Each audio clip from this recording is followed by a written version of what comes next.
రాజులు 2వ గ్రంథం 2వ అధ్యాయం.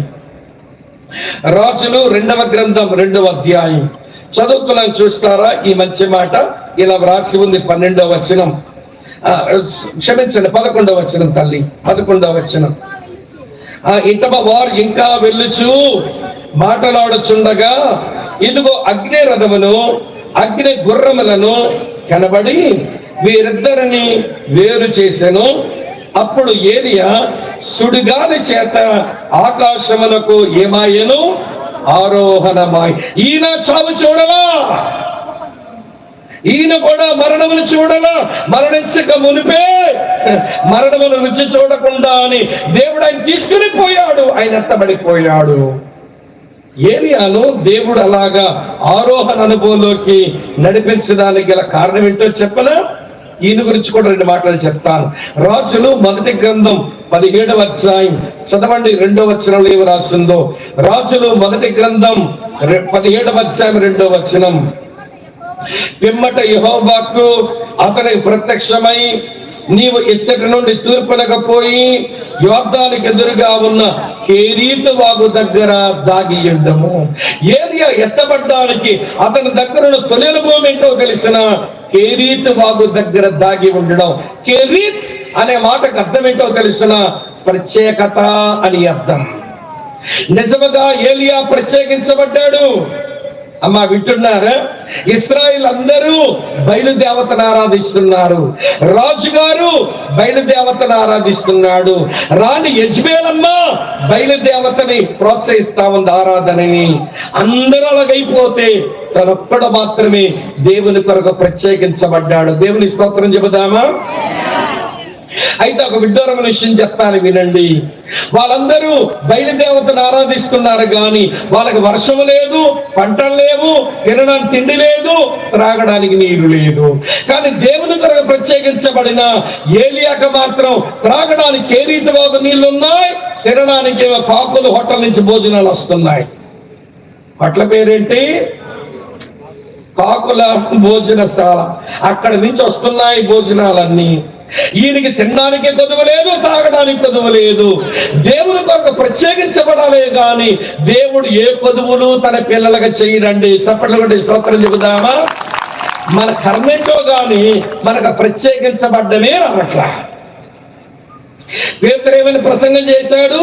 అపొస్తలుల కార్యాలు 2:40లో అయితేను అనేక విధములైన మాటలతో సాక్ష్యం ఇచ్చి మీరు మూర్ఖులకి తరము వారికి వేరై రక్షణ పొందండి అన్నాడు. 2 కొరింథీ 6వ అధ్యాయం 18-20 వచనాల్లో పౌలు ఏమన్నాడో తెలుసా? మీరు వారి మధ్య బయలుపడాలి, ప్రత్యేకంగా ఉండండి అన్నాడు. దేవుని పిల్లలంటే ఈ లోకంలో దేవుని కొరకు ప్రత్యేకించబడిన వాళ్ళు. అక్క చెల్లెళ్ళారు, అన్నదమ్ములారు, వింటారా? లోకస్తులకు కొన్ని నమ్మకాలు ఉంటాయి. అలాంటి నమ్మకాలు మన నమ్మకాలు కాకూడదు. లోకస్తులకు తెలియదు కనుక వాళ్ళ దగ్గర కొన్ని ఆచారాలు ఉంటాయి. ఆచారాలు మన ఆచారాలు కాకూడదు. లోకస్తుల దగ్గర కొన్ని ఫ్యాషన్లు ఉంటాయి. ఆ ఫ్యాషన్లు మన ఫ్యాషన్లు కాకూడదు. అది మర్యాద అని బైబిల్లో రాసి ఉంది. లోక మర్యాద మనది కాకూడదు, లోకమున ఫ్యాషన్స్ మనవి కాకూడదు అని ఉంది. లోకస్తుల నమ్మిక ఏంటి? ఇలా తలుపు తీసిందంటే అమ్మ, ఎదురుగానేమో ఎర్రటన్ను, దాని పక్కన 2 మిరపకాయలు, దాని పక్కన 2 నిమ్మకాయలు ఉన్నాయట. అది చూడగానే ఇప్పుడు చల్జూరం వచ్చేసిందంట, సలపరం. ఏమమ్మంటే దిష్టి తీసి నా ఇంటి ముందు పెట్టారండి, అది చూడగానే నాకు దెయ్యం వచ్చేసిందండి, మీద పడిపోయిందండి, చలిజ్వరం వచ్చేసిందండి. పాపం తెలియక మూఢనమ్మకం ఉంది కనుక భయానికి జ్వరం తెచ్చుకుందేమో సహోదరి. నీకేమొచ్చిందమ్మా మాయిదా రోగం? యేసుప్రభు నమ్మినోళ్ళు కూడాను ఎవరో దిష్టి తీసి అక్కడ పడేశారు కాదు, తన్నేర్చుకోవడం దానివల్ల ఏం అవ్వదు, అందులో ఏం లేదు. కానీ నేను చూడగానే ఈవిడికి సరఫరం వచ్చేసాం. అన్నయ్య దిష్టి చూసి మా ఇంటి ముందు పెట్టగానే అది చూడగానే దెయ్యం వచ్చి గుండె మీద కూర్చుంది అన్నయ్య, ఏక నిలిపేస్తుంది అన్నయ్య, మెలచి నిప్పేస్తుంది అన్నయ్య. సముద్రంలో పడి బుద్ధి లేని దాన. వాళ్ళ నమ్మకమేమో పాపం తెలియక అది నమ్మారు. నీ నమ్మకంలో ప్రత్యేకత ఉండొద్దా? అది ఉత్తి అన్నమేనమ్మా, సున్నం కలిపారు, పసుపు కలిపినారు, అది ఉత్తి నిమ్మకాయలే, ఉత్తి మిరపకాయలే, దానివల్ల ఏమి అవ్వదు. ఎందుకో తెలుసా? లోకంలో ఉన్నవాడి కంటే నాలో ఉన్నవాడు గొప్పవాడు అని చెప్పాల్సిన మనం చెప్పలేకపోతున్నామేంటి? చూసారా? లోకస్తులేమో వాళ్ళ ఆచారాల్లో ఏదో శుభకార్యం చేసుకుంటే ఇవాళ పచ్చటాకులు కట్టారు. ఏం ఆకులమ్మవి? మీకు తెలిసినట్టుందే. విశాఖపట్నంలో డాక్టర్ అమ్మ గారు ఇల్లు కట్టుకుంటేను ఏమండి ఓపెనింగ్ రమ్మట్టి వెళ్ళాను. వెళ్ళగానే మొత్తం అన్ని బొమ్మలకి కట్టింది మామిడాకులు. మెడికల్ డాక్టర్ అమ్మ, సిస్టర్ ఏంటి అన్ని కట్టారంటే వైద్య భాషలో జవాబు ఇచ్చిందండి. నాకు దిమ్మ తిరిగిపోయింది ఆ రోజున. ఆవిడేమందో తెలుసా, అట్లా కాదన్నా, ఇంతమంది జనం వస్తారు కదా, ఆక్సిజన్ ఉండాలని పచ్చాకులు పెట్టింది. డాక్టర్ అమ్మ కదా, డాక్టర్ భాషలు ఇచ్చింది నాకు జవాబు. నేను అన్నాను, అమ్మా ఆక్సిజన్ రావాలంటూ తాకులు పెడితే ఏమొచ్చుంది కానీ మామిడి చెట్టే కట్టపోయి ఒక్కొక్క గుమ్మానికి. ఎంత భయంకరమైన మాటలు మాట్లాడతారండి, వక్రమైన మాటలు. ప్రత్యేకంగా చేతకాక మామిడాకులు నిన్ను ఆశీర్వదిస్తాయా? నువ్వు నమ్మిన దేవుడు నిన్ను ఆశీర్వదించేవాడు. వాళ్ళ ఆచారమే నీ ఆచారం. లోకంలో కొంతమంది ఫ్యాషన్ ఉంటాయి. ఈ మధ్య మా మగాళ్ళ ఫ్యాషన్ ఏంటో తెలుసా? వేసిన ఫ్యాంట్ నిండా కన్నాలుంటేనే ఫ్యాషన్ మాకు. ఇక్కడ కన్నాం అన్ని కన్నాలే. నేను చిన్నప్పుడు చదివినప్పుడు ఎవరిని కన్నాలు నిక్కరు వేసుకుని స్కూల్కి పోతే మేషారు కన్నంలో వేలి పెట్టి ఇట్లా లాగేసి పోస్ట్ ఆఫీస్ నెక్కరేసి కూర్చోడు అనేవాడు.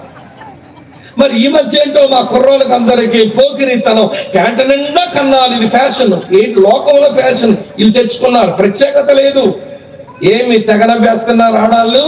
మీ సంగతి చెప్పనా? వాళ్ళకి ఎవరి ఫ్యాంట్ కన్నాలు. ఈ మధ్య మీరు నేర్చారు కదా ఫ్యాషన్. ఈ జబ్బకి ఎక్కడ కన్ను, ఈ జబ్బకి ఎక్కడ కన్ను, వీపుకో పెద్ద కన్ను. ఏమిటమ్మంటే జబ్బల కన్నాలు బ్లౌజ్ అన్నా. ఆడపిల్ల ఒళ్ళు కప్పుకుంటే సంసారి, ఒళ్ళు చూపించుకుని ఆడది వేశ్య. ఒళ్ళు కప్పుకుని ఆడపిల్ల సంసారి, ఒళ్ళు చూపించుకునే ఆడపిల్ల వేశ్య. ఆ సినిమాల్లో పనిచేసిన ఆడదానికి ఎక్స్పోజింగ్ లేకపోతే డబ్బులు రావు కనుక ఒళ్ళు చూపించుకుంది. అది కన్నాల బ్లౌజులు వేసుకుని. నీకేమొచ్చింది? ఈ జబ్బకు ఒక కన్నమంట, ఈ జబ్బకు ఒక కన్నమంట, వీపుకు ఒక పెద్ద కన్నమంట. మగాలు ప్యాంటుకి వేసారులే కన్నాలు, నువ్వు బ్లౌజ్కి వేసినవి ఆ కన్నం. ఏది నీ ప్రత్యేకత? ప్రత్యేకించబడకుండా ఎత్తబడలేము. ఆ ఇశ్రాయేలు ప్రజలు ఏమండి, ఆహాబు రాజు, యెజబెలమ్మ వాళ్ళందరూ చనిపోయారు. దేవుని కొరకు ఒక్కడ ప్రత్యేకించబడ్డాడు. ఈ రోజున లోకములోంచి ప్రత్యేకించబడవలసిన నీవు ఏది నీ ప్రత్యేకత? నమ్మికల్లో ప్రత్యేకత లేకపోయే, ఆచారాల్లో ప్రత్యేకత లేకపోయే, ఫ్యాషన్లో ప్రత్యేకత లేకపోయే, లోకస్తులు ఏం చేస్తున్నారో అదే చేస్తున్నావు. ఎత్తబడతావా, మిగిలిపోతావు. జాగ్రత్త. నువ్వు ఎవరైనా కావచ్చు. ఒంటరివాడైపోయాడు. ఏ రీతి బాగు దగ్గర దాగి ఉన్నాడు. దేవుని కొరకు ప్రత్యేకించబడ్డాడు. మహాదేవుడు ఆయన పోషించి, ఆయన దప్పిక తీర్చి, ఆయన తన పని కొరకు సంసిద్ధులుగా చేసేశాడు. ఇంకెక్కువ చెప్పలేని సమయం లేదు గనక ఏగా ఎత్తబడ్డానికి కారణం ప్రత్యేకించబడ్డ జీవితం. రెండో సంగతి చెప్తాను రండి. రాజులు 2వ గ్రంథం 2వ అధ్యాయంలో రెఫరెన్స్ వేసుకోండి, నేనే వివరాలు చెప్పేస్తాను. చదివితే టైం ఎక్కువ అవుతుంది. రాజులు 2వ గ్రంథం 2వ అధ్యాయంలో 2వ వచనం నుంచి, అమ్మ వింటున్నారా, 4వ వచనం వరకు. అప్పుడు ఏలియా ఏమో గిల్గాలలో ఉండేవాడు. హే ఏలియా, గిల్గాల్ నుంచి బేతేలుకో అంటే, ఏం దేవా ఎందుకు వెళ్ళాలి అని అడగల. వెళ్ళిపోయాడు బేతేలుకి. బేతేల్లో ఉంటే మళ్ళీ దేవుడు అంటాడు, హే ఏలియా ఎక్కడి నుంచి ఎరుకోకపో అన్నాడు. అక్కడి నుంచి బయలుదేరి మళ్ళీ ఎరుకోకపోయాడు. ఎందుకు వెళ్ళాలి దేవాన్ని? లేదండి ప్రశ్న. ఎరుకోకి వెళ్ళాక దేవుడు అన్నాడు, హే ఏలియా యోర్దానికి పో అన్నాడు. యోర్దానికి పోయినాడు. అంతే. ఏమిటి అనుభవం అంటే దేవునికి ప్రశ్నించని విధేయత. దేవుని కొరకు ప్రత్యేకత, దేవునికి ప్రశ్నించని విధేయత. అమ్మ వింటున్నారా? దేవునికి ఒక ప్రత్యేకత, దేవునికి ప్రశ్నించని విధేయత ఏలియా ఎత్తబడ్డానికి కారణమైంది. ఈరోజు విధేయత చూపడంలో ప్రశ్నించకుండా విధేయతలు వచ్చా? ఎందుకు అలాగెందుకు, ఇలాగ చేస్తా అలా చేస్తా అని ఎన్ని ప్రశ్నలు వేస్తావు ఈ తల్లి విధేయత చూపించే ముందు. ఒక విషయం చెప్పనా, ప్రశ్నించే విధేయత అవిధేయతే.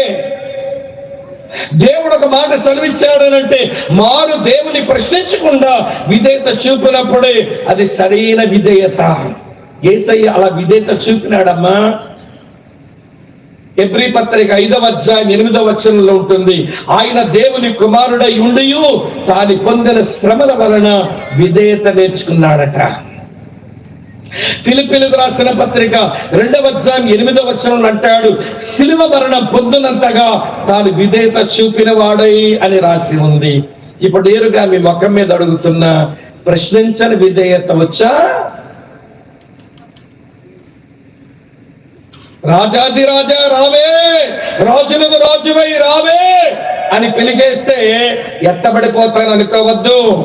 సిద్ధమేనా? దేవుని కొరకు ప్రత్యేకించబడి సిద్ధపడితేవా? దేవునికి ప్రశ్నించని విధేయత చూపి సిద్ధపడితేవా? లేకపోతే ఎత్తబడలేము, మిగిలిపోతాము అని ఆలోచన గట్టిగా మీ మనసులో పడనివ్వండి. ఎంతకంటే ఎక్కువ చెప్పలేను. ఇది రెండు. దేవునికి ఇష్టమైన విశ్వాసం, దేవునితో నడిచిన అనుభవం హానోకు వెళ్ళడానికి కారణమైంది. దేవుని కొరకు ప్రత్యేకించబడిన అనుభవం, దేవునికి ప్రశ్నించని విధేయత ఏలియా ఎత్తబడ్డానికి కారణమైంది. చదువుతాను చూడండి. 3వ సంగతి చెప్పి ముగింపుకు వస్తాను, టైం అవుతుంది గనక. లూకాసు సువార్త 24వ అధ్యాయం 51వ వచనం. లూకాసు సువార్త 24వ అధ్యాయం 51వ వచనం. వారిని ఆశీర్వదించుచుండగా ఆయన వారిలో నుండి ప్రత్యేకించబడి పరలోకమునకు ఏమాయను? ఇది యేసయ్య ఎత్తబడిన అనుభవం. యేసు ప్రభువు వారు అలా ఎత్తబడ్డానికి గల కారణం ఏంటి అని అంటే, వినండి ప్రియుల, 2 కారణాలు చెప్తాను. అందులో మొదటి కారణం ఏంటో తెలుసా? యోహాను సువార్త 6వ అధ్యాయం 38వ వచనం. యోహాను సువార్త 6వ అధ్యాయం 38వ వచనం ఇలా ఉంది. చదువుతాను చూడండి.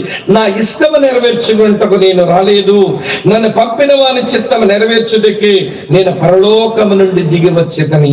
యేసు ప్రభు యొక్క నిఘంటువులో, యేసు ప్రభు యొక్క డిక్షనరీలో నా ఇష్టం అనే మాట ఎప్పుడూ లేదు.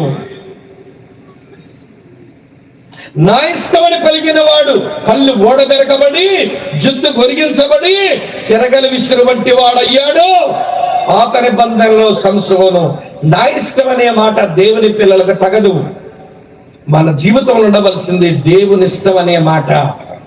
1 యోహాను పత్రిక 2:17 రాసి ఉంటుంది, లోకము దాని ఆశలు గతించిపోవును గాని దేవుని చిత్తము చెయ్యువాడు నిరంతరము నిలుస్తాడు. అన్నదమ్ములారా, అక్క చెల్లెళ్ళారా, వినండి. దేవుని చిత్తం చేయడం నీకు ఇష్టమేనా? నీ బ్రతుకులో దేవుని చిత్తమే జరగాలని తపనుందా? ఇది కూడా పాడతారండి. మీవై పాడతారు లేదో నాకు తెలియదు. మావై పాడతారండి. ఎంత బాగా పాడతారో. సర్వచిత్తంబు నీదేనయ్యా, స్వరూపమిచ్చే కుమ్మరివే, సారే పైనున్న మంటీనయ్యా, సరి ఒక పాత్రగా చెయ్యమయ్యా. బాగుంది పాట. మరి ఏదో చేయబోతున్నావు. భార్య అంది, ఏమండి తొందరపడకండి, ప్రార్థన చేద్దామండి, ఆగండి. మూతి మీద మేసముంది, మాకు నా ఇష్టం. మరి గుడ్లో ఏం పాడతీవి? సర్వచిత్తంబు నీదేనయ్యా, స్వరూపం ఇచ్చే కొమ్మరివే. అక్కడేమో దేవుని చిత్తం అని పాడతీవి, ఇంటికి వచ్చాక నా ఇష్టం అని అరిసితివా? ఆడాలు కూడా ఇలాంటి వాళ్ళు ఉంటారు. భర్త అంటాడు, ఏమో పాప తొందరపడతావు ఎందుకే, కొంచెం ఆగు, ప్రార్థన చేద్దాం, దేవుడు ఏదో దారి చూపిస్తాడంటే నా ఇష్టం. బొక్కలు తిప్పుతుంది, బొక్కల బలిలాగా, బొక్కపొడి పొడిచినోడు లేక దీనికి. నా ఇష్టం. ఏంటి నీ ఇష్టం? నీ యజమానిని, నువ్వు యజమాని కాదు, యజమాని రాజు అని మర్చిపోయి యజమాని చోట్లో నా ఇష్టం అనే ఆడాలు లేరా? నా ముందే కూర్చొని ఉంటారులేండి మా 5-6 అక్కలు. నా ఇష్టం అని రాలిపోతుంటారు వీళ్ళు. నా ఇష్టం అనే మాట నాకు మంచిది కాదు, నా ఇష్టం అనే మాట సేవకులకు మంచిది కాదు, నా ఇష్టం అనే మాట మనకి ఎవరికి మంచిది కాదు. మనందరికీ మంచి మాట దేవుని ఇష్టం, అంతే. యేసయ్య ఎత్తబడ్డానికి కారణం తండ్రి చిత్తం అని చేసేవాడు. తండ్రి, నా ఇష్టం కాదు, నీ చిత్తమే సిద్ధించును గాక. అందుకే ఎత్తబడ్డాడు ఆయన. ఇంకో విషయం చెప్పి ముగింపుకు వస్తాను. అదే యోహాను సువార్త 8:50 వచనం చూడండి. 8:50 రాసి ఉంది, నేను నా మహిమను వెతుకుటలేదు. యేసు ప్రభు వారు సొంత మహిమను వెతికేవాడు కాదు. సొంత మహిమ అంటే గుర్తింపు, గౌరవము, మెప్పుకోలు, ఇవన్నీ కావాలనే కోరిక. మనెవరు గుర్తించలేదనుకోండి ఎంత ఒళ్ళు మండుద్దో, మనెవరు పట్టించుకోలేదనుకోండి ఎంత ఒళ్ళు మండుద్దో. అంతెందుకండి, జాషువా గారు వందన సమర్పణలో నీ పేరు చెప్పలేదనుకోండి లోపల కొత్త ఆడిపోతాం. మేము డబ్బులు ఇవ్వలేదా, మా పాస్టర్ గారితో పాటు మేము రాలేదా, ముత్తుకూరు మా పేరు చెప్పలేదు, మా ఊరు చెప్పలేదు, మమ్మల్ని పొగడలేదు. తెలుగులో ఒక రోగం ఉంటుందట, మన రోగమే చెప్పంటారా? కూరక తాలింపు, బట్టక జాడింపు, తెలుగోడి పొగుడింపు, లేకపోతే బతకలేమంట. కూరకేంటమ్మా ఇలాంటి చెప్తారు బాబు మీరు.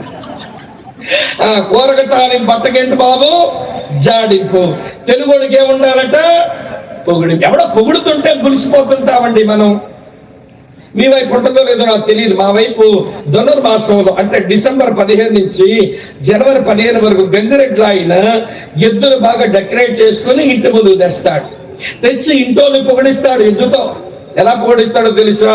అమ్మగారికి దండం పెట్టే డూడు బసవన్ అంటది, ఇలా బుర్రు పొద్ది బుర్రోపగానే ఇంటావిడ అబ్బా ఎద్దు ఎంత బాగా పొగిడిందో, ఎవడు బేసిన్ నిండా బియ్యం, దాని మీద 500 రూపాయల నోటు, దాని మీద ఏమో అర్ధ చక్కెర కేలీలు, ఎవడి అరటిపళ్ళు పెట్టి దానం చేస్తుంది. ఎందుకమ్మా అంత ధ్యానం చేసావంటే ఎద్దు పొగిడిందమ్మా. ఎద్దు పొగడం ఏంటి? ఎద్దు ముఖం దానా ఎద్దు పొగడం ఏంటి? ఆ ఎద్దుకు ప్రాక్టీస్ చేయించాడు ఇంటి దగ్గర. అమ్మగారికి దండం పెట్టే డూడు బస్సు ఎట్లా బరువు పొద్ది, అయ్యగారికి దండం పెట్టే డూడు బస్సు ఎట్లా బరువు పొద్ది. ఇంటి దగ్గర దానికి ట్రైనింగ్ ఇచ్చాడు. అది బొర్రు పిందని పొగిడింది అనుకుంటావే, పొగట్టల పిచ్చిదానా. ఈ రోజున క్రైస్తవులకి మాయిదా రోగం అండి. ఎవరైనా పొగడాలి, ఎవరైనా గుర్తించాలా, ఎవరైనా మెచ్చుకోవాలా. నా జీవితంలో చాలా ఆలోచింపజేసిన ఉదాహరణ ఉంది, చెప్తాను మీకు, ముగింపుకొస్తాను. ఇక్కడ తమిళనాడులో వింటున్న నాగర్కోయిల్ అంటే కన్యాకుమారికి ఒక 27 కిలోమీటర్ల ముందుండే ఊరు నాగర్కోయిల్. అక్కడ మంచి దేవుని సేవకుడు. ప్రతి సంవత్సరం మా మీటింగులకి అంకులు వస్తాడు వాక్యం చెప్పడానికి. ఇప్పుడు ఆయన వయసు 80 దాటింది.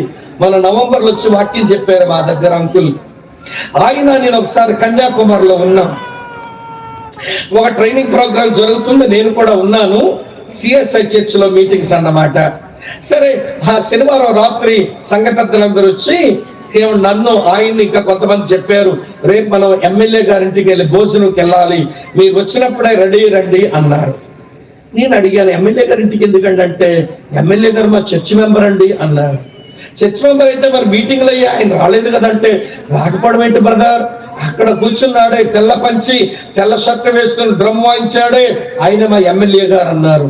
పురి బాబు ఇంత దీనంగా ఉన్నాడు ఇంటి ఎమ్మెల్యే గారు అనుకున్నాక సరే ఆదివారం ఉదయం భోజనానికి వెళ్ళాం. ఎమ్మెల్యే గారి ఇంట్లో భోజనాలేమో ఎక్కువ మందిని పిలిచాడేమో, చాలా మంచిగా ఏర్పాటు చేస్తే అందరూ తిన్నాక ఏమండి మా అంకుల్ నాగర్కోయిల్ ఈయన క్లాస్మేట్స్ అంట. ఆయనది నాగర్కోయిలే, గత కన్యాకుమారి ఎమ్మెల్యే అయినాడు ఆయన. సార్ వాళ్ళిద్దరు ఫ్రెండ్స్ అంట. అతను అడిగాడు, స్పర్జన్ ఎలాగున్నాయి భోజనాలు అన్నాడు. స్పర్జన్ గారు నవ్వుతూ, భోజనాల సంగతి తర్వాత చెప్తాను కానీ నీ డైనింగ్ టేబుల్ ఎంత బాగుందో అన్నాడు. నీ డైనింగ్ టేబుల్ మీద వేసిన గుడ్డ ఎంత బాగుందో అన్నాడు. ఆ గుడ్డ మీద పెట్టిన గిన్నెలు ఎంత బాగున్నాయో అన్నాడు. ఆ గిన్నెల్లో నువ్వు ఉంచిన ఆహార పదార్థాలు ఎంత రుచిగా ఉన్నాయో, వీఆర్ ఎంజాయ్డ్, మేము బాగా ఆనందించాము ఈ పూట భోజనం, చాలా బాగున్నాయనంటే ఎమ్మెల్యే గారు నవ్వుతుంటారు, స్పర్శన్ నా డైనింగ్ టేబుల్ మెచ్చుకున్నావు, దాని మీద నేను వేయించిన గుడ్డ మెచ్చుకున్నావు, దాని మీద నేను పెట్టిన గిన్నెలు మెచ్చుకున్నావు, గిన్నెల్లో వేసిన భోజనం మెచ్చుకున్నావు, కానీ నా వంటగదిలో కొన్ని గిన్నెలు ఉండిపోయినాయి, నా వంటింట్లో కొన్ని గిన్నెలు ఉండిపోయినాయి, అవి స్టవ్ మీద కాలాయి, అవి మసిపట్టాయి, వండేవాళ్ళు గరిటెలతో వండుతున్నప్పుడు ఆ గరిటె దెబ్బలు తిని సొట్టలు పడ్డాయి, అవి కాలాయి, ఆ గిన్నెలు ఒకటిక్కడికి రాలా, ఇవన్నీ మెచ్చుకున్నావు కానీ దాని విషయం ఒక్క మాట ఆడ చెప్పలేదే అంటూ నవ్వుతున్నాడు. ఈరోజు క్రైస్తవులు ఇక్కడ ఉండాలనుకుంటున్నారు, అక్కడ ఉండాలని ఎవరికీ లేదు అన్నాడు. క్రైస్తవుడు అంటే టేబుల్ మీద కనబడి అందరితో మెచ్చబడ్డానికి ఇష్టపడకూడదు కదా. మనం ఎక్కడ ఉండాలట? తెర వెనకాల ఉండి కరిగిపోవాలా, కన్నీరు కార్చాలా, ఖర్చు అయిపోవాలా, 10 మందికి ఉపయోగపడాలా. అమ్మ, అది క్రైస్తవ జీవితం. ఎవరో పొగుడుతారని ఎదురు చూస్తామే, ఎవరు మెచ్చకపోతే అలిగేస్తామే. నేను కాల్పించాను కదండి, పాస్టర్ గారు నేను పొగడలేదండి, ఈ మధ్య ఏంటోనండి, పాస్టర్ గారు మీకు కనబడుతున్నావా? పక్షవాత రోగం వచ్చి ఒళ్ళు కొట్టడం పోతుంది. పక్షవాత జబ్బు వచ్చిందల్లా. వద్దు వద్దు వద్దు. మనం భూమి మీద మనం పొగడబడకపోతే, భూమి మీద మనం మెచ్చబడకపోతే, భూమి మీద మనం ఎవరు అభినందించకపోతే పరలోకములో మన ఫలం అధికమవుతుంది. దేవుని స్తోత్రం చెబుతామా?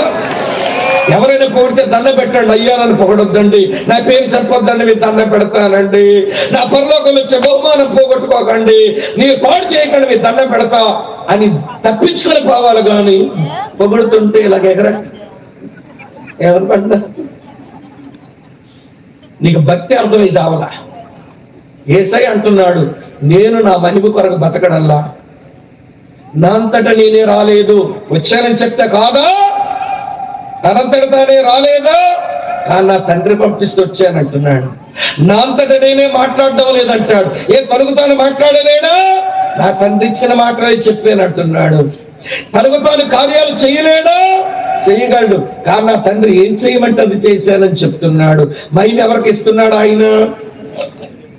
మాట్లాడరేమమ్మా తండ్రికి.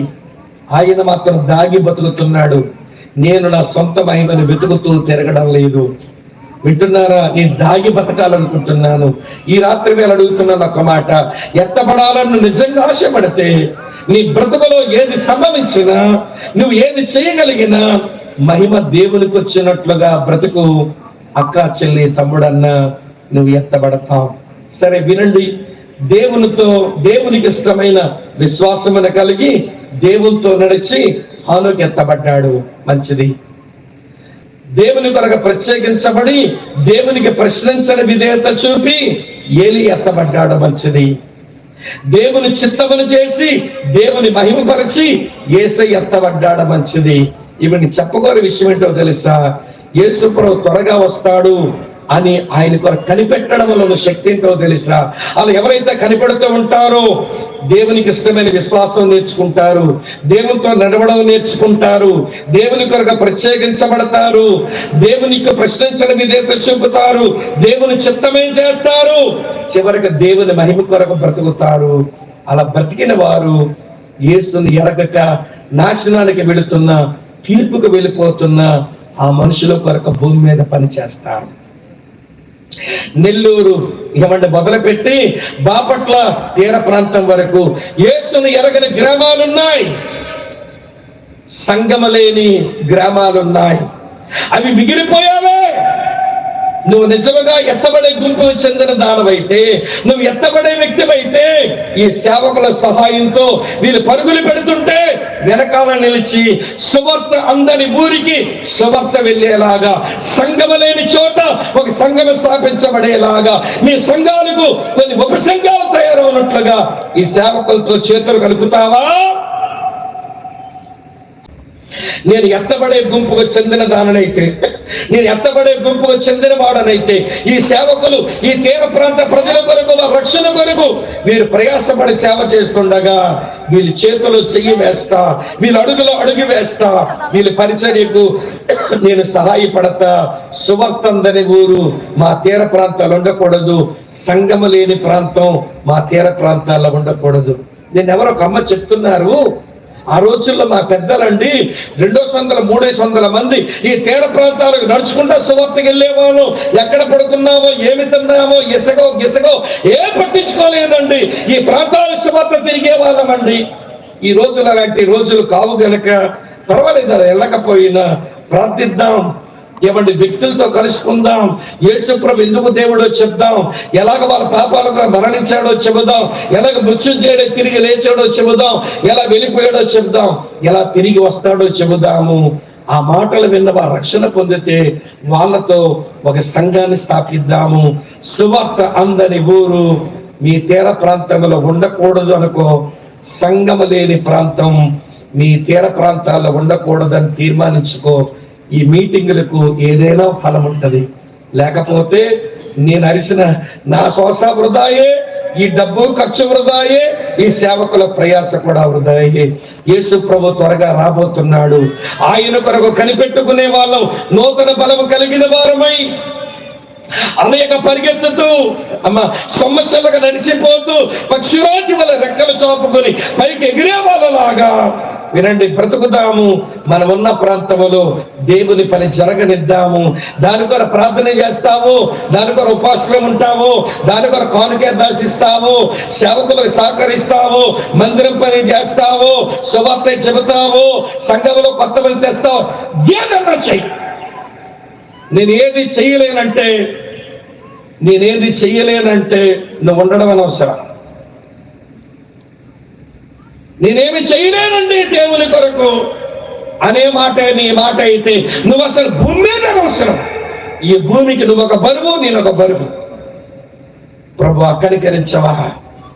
హానోకులాగా నీకు ఇష్టమైన విశ్వాసంతో, హానోకులాగా నీతో నడుస్తూ, ఏలియాలాగా నీ కొరకు ప్రత్యేకించబడి, ఏలియాలాగా ప్రశ్నించని విధేయత నీకు చూపి, యేసయ్యలాగా నీ చిత్తమును చేసి, యేసు ప్రభులాగా నీ మహిమ కొరకు బ్రతికి నేనున్న ప్రాంతంలో నీ కొరకు బ్రతుకుతాను. నన్ను బలపరచవా, నన్ను వాడుకోవా.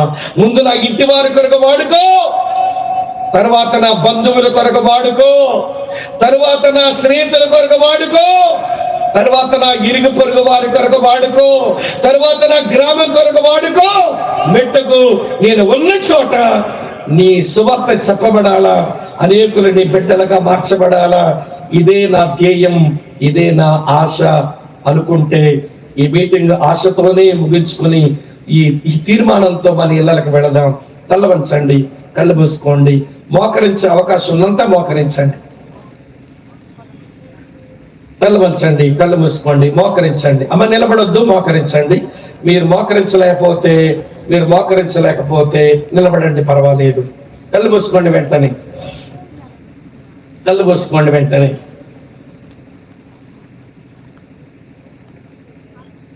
పిల్లలు ఎవరు కదలకండమ్మా. మధ్యలో ప్రార్థన చేసే సమయం మీరు పాడు చేసుకోకండి. కదలొద్దు దయచేసి. కుర్చీలు ఉన్న వాళ్ళు దిగండి, తప్పలేదు.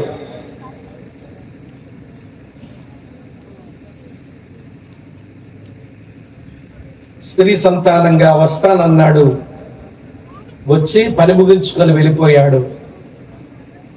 ఇప్పుడు రాజుల రాజుగా వస్తానని చెప్పాడు, వచ్చి తీరుతాడు. ఆయన వచ్చినప్పుడు ఎత్తబడ్డానికి నువ్వు సిద్ధమేనా? హానోకులాగా, ఏలియాలాగా, చివరికి యేసుక్రీస్తులాగా. పాప నిలబడి కూర్చో. నువ్వెక్కడి నుంచి వచ్చా పిల్లని నువ్వు పాడు చేసుకున్నావు?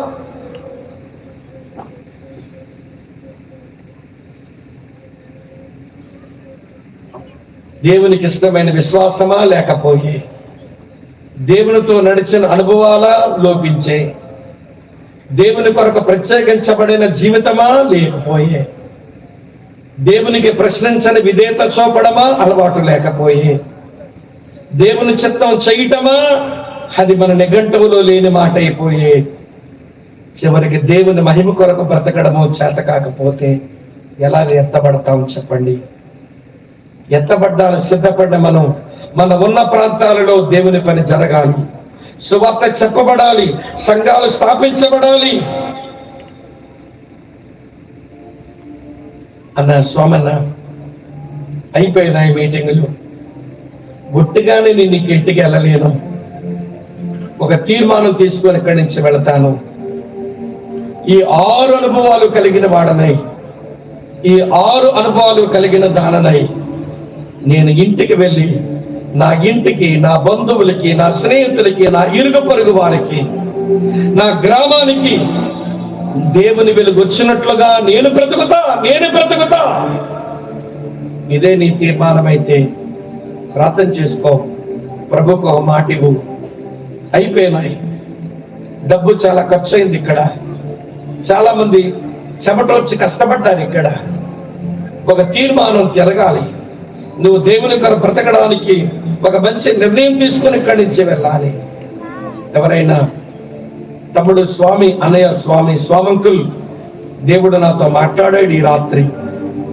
హానోకులాగా, ఏలియాలాగా, యేసయ్యలాగా 6 అనుభవాలు తెచ్చుకొని శక్తి కలిగి నేను భక్తి చేస్తా. ఆయన కొరకు ఎదురు చూస్తూ శక్తి కలిగి నేను భక్తి చేస్తా. సువార్త ప్రకటించబడినట్లు, సేవ పెరుగునట్లు, సేవకులు వాడబడినట్లు నేను కూడా సేవలో పాలిభాగస్తురాలనవుతా, సేవలో జతపని వాడినవుతా. నా కొరకై ప్రార్థన చేస్తారా అండి అనే వాళ్ళు ఉంటే ఈవేళ చెయ్యత్తమని అడగను.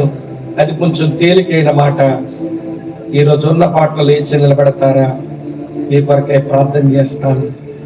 అందరినీ నిలబడమని నేను కోరడం లేదు. తీర్మానం జరిగితే నిల్చో, సువార్త ప్రకటించడానికి తీర్మానం చెయ్యి. ఆయన సేవ నీ ద్వారా జరగడానికి తీర్మానం చెయ్యి. ఉపవాసం ఉంటావో, కన్నీరు కారుస్తావో, కానుక ఇస్తావో, సేవకుల వెనక ఉండి మందిర సేవ చేస్తావో, ఏదైనా చెయ్యాలి. నీవు ఏది చెయ్యలే. నీవు మనం బతికొండడమే అనవసరం అనిపిస్తుంది అన్న మోటు మాట వాడాను. అక్క, చెల్లి, తమ్ముడన్న ఇంకెవరైనా ఉన్నారా? ఇంకెవరైనా ఉన్నారా? ఇంకెవరైనా ఉన్నారా? తీర్మానం జరిగితే లేచి నిలబడండి. తీర్మానించుకోవడం రాకపోతే మోకరించి ధ్యానం చెయ్యండి. ఏ మాట నీ గుండెకి తగల్లేదా? ఏ మాట నీ ఆత్మకు సరిపోదా?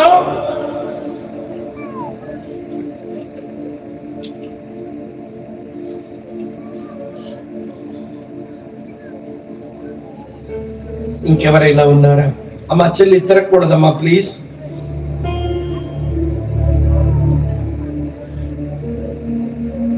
తీర్మానం జరిగిన వారు లేచి నిలబడండి. ఇంకా హృదయంలో తీర్మానం అవ్వకపోతే ఈ పాట వినండి. ఈ పాటలోని మాటలైనా నీకు సవాలు చేస్తే పాట జరుగుతూ ఉండగా లేచి నిలబడి తీర్మానం చేసుకో. అయిపోయినా ఈ మీటింగ్స్, వెళ్ళిపోతాం.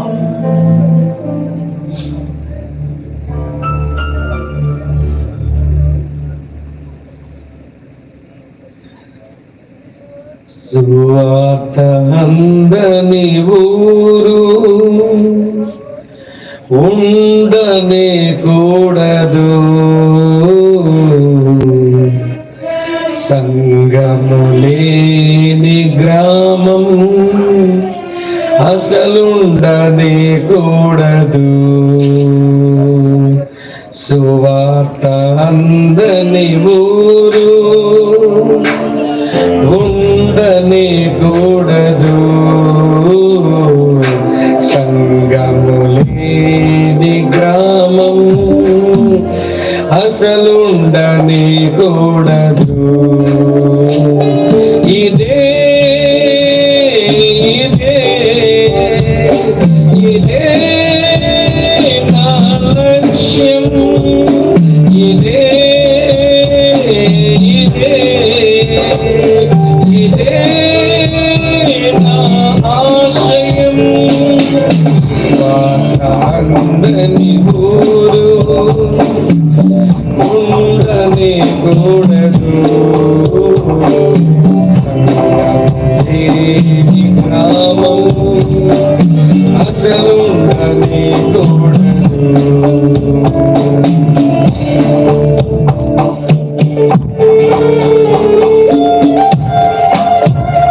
ఆలోచిస్తూ ప్రార్థన చేద్దాం.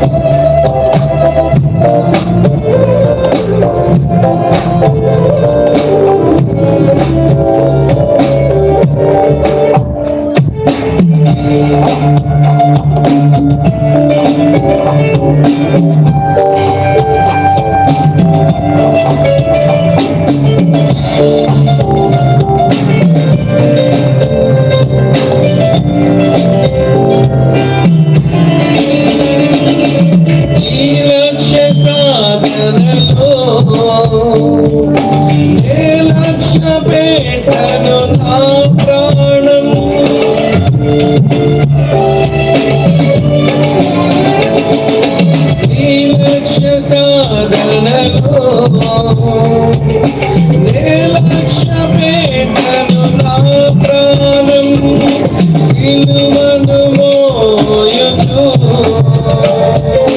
శ్రమలు సహించుచు సాగెదను ముందుకు సాగెదను శుభవార్తను సాగెదను ముందుకు సాగెదను శుభవార్తను సువార్తని ఉండని కూడదు గ్రామం అసలు ఉండని కూడదు.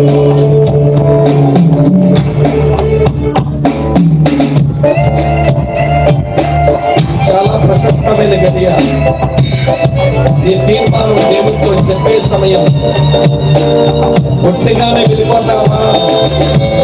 ఒక తీర్మానంతో, ఒక సమర్పణతో, ఒక నిర్ణయంతో ఈ స్థలమని విడిచి వెళ్ళవా?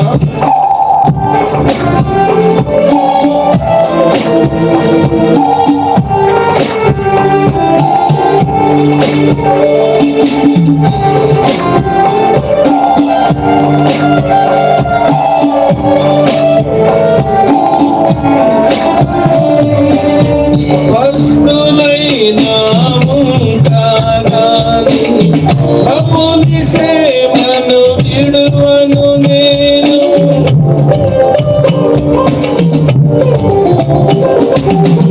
వస్తులైనా ఉంటాగాని ప్రభుని సేవను విడువను నేను. నిందలైనా మోసగాని నీతినెప్పుడు విడువను నేను.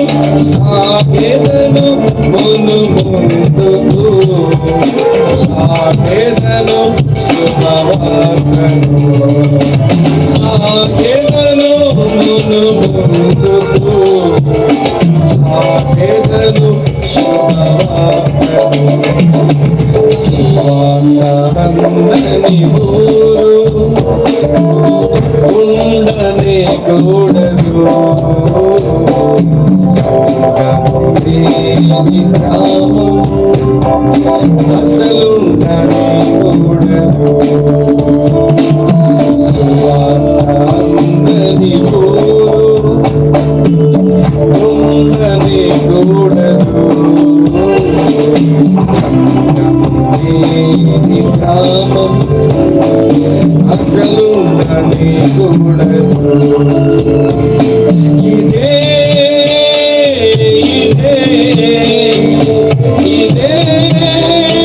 నా లక్ష్యం, ఇదే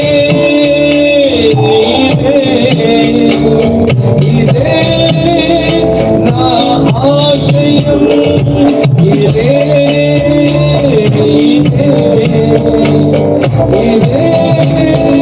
నా లక్ష్యం,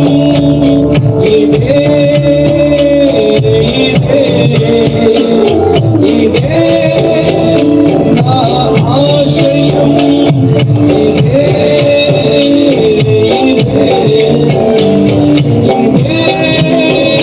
నా లక్ష్యం, ఇదే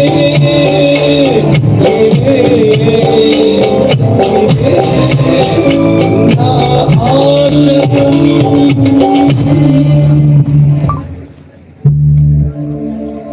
ప్రేమ కలిగిన మా ప్రియమైన తండ్రి, ఈ 3 రాత్రులు ఈ స్థలములో నీ షకీనా, నీ ప్రభావం, నీ తేజస్సు ఉంచావు. ఈ ప్రణాళికలో ఉన్న నీ బిడ్డను తెచ్చావు. ఏ మాటలు చెప్పడం నీ చిత్తమైందో అది చెప్పేలాగా నాకు నువ్వు కృపనిచ్చావు. ఈ కార్యక్రమం వెనకాల ప్రయాసపడిన ప్రతి బిడ్డను పేరు పేరును మీరు దీవించాలని కోరుకుంటూ, నాయన ఈ గ్రౌండ్ లో నీ సన్నిధిలో చాలా మంది ఇక్కడ నిల్చుని ఉన్నారు. ఎత్తబడే గుంపులోకి వారు చేరాలని, వారు ఉన్న చోట నీ సువార్త ప్రకటించబడి సంఘాలు స్థాపించబడాలని ప్రార్థించడానికో, ఉపవాసం ఉండడానికో, కానుకివ్వడానికో, సమర్పించుకోవడానికో, పని చేయడానికో ఓ ప్రభువా నీ ముందు నీ బిడ్డ నిలిచారు నాయన. ఒక్కొక్కరిని పేరు పేరును మీరు ఆశీర్వదించు నాయన. మీ ఆత్మాభిషేకంతో బిడ్డలు నింపి పంపించండి. వారి గ్రామాలలో వారి వలన నీ పని జరగడానికి మీరు కృప చూపము. నిలబడ్డ ప్రతి బిడ్డను బట్టి మీ స్తోత్రములు. కింద కూర్చొని నిర్ణయం తీసుకోలేక తటపటాయిస్తూ ఉన్న వారికి మరొక అవకాశాన్ని ఇవ్వండి. చేరి వచ్చిన ప్రియులు బట్టి వందనాలు, దైవదాసులందరిని బట్టి మీకు వందనాలు. నీ చిత్తమైతే నాయన, నీ రాకడ ఆలస్యమైతే, మా పోకడ ఆలస్యమైతే ఎక్కడైనా కలుసుకునే కృప ఇవ్వండి. లేకపోతే నీ రాజ్యంలో కనబడే దీవెన మాకు ఇవ్వండి. మహిమ ఘనత ప్రభావాలు మీరే పొందమని యేసుక్రీస్తు నామాన్న స్తోత్రించి ఆరాధించి మీకే ప్రార్థిస్తున్నాము తండ్రి. తండ్రైన దేవుని యొక్క ప్రేమ, కుమారుడని యేసుక్రీస్తు వారి కృప, పరిశుద్ధాత్మని అన్యోన్య సావాసం, ఆశీర్వాదం, సమాధానం సదా మీకు మీ కుటుంబాలకు తోడయిండి నడిపించి ఆయన మాత్రమే మహిమ పొందును గాక. ఆమేన్, ఆమేన్.